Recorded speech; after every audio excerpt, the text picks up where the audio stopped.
భూమి మీద వెళ్ళిపోయిన తర్వాత మరలా భూమి మీద అడుగు పెట్టే హక్కు, అధికారం ఏ ఒక్కరికి దేవుడు ఇవ్వలేదు.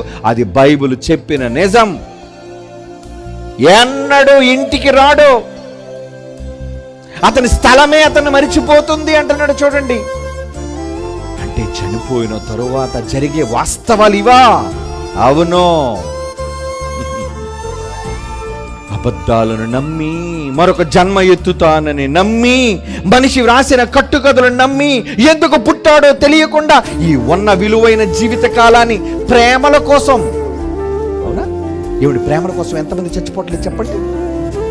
ఎంతమంది తాము ప్రేమించిన అమ్మాయి దక్కలేదని విషం తాగి చచ్చిపోయిన వాళ్ళు ఉన్నారండి, ఉరిపోసుకొని చచ్చిపోయిన వాళ్ళు ఉన్నారండి, రైలు బండి కింద పీకలు పెట్టిన వాళ్ళు ఉన్నారండి.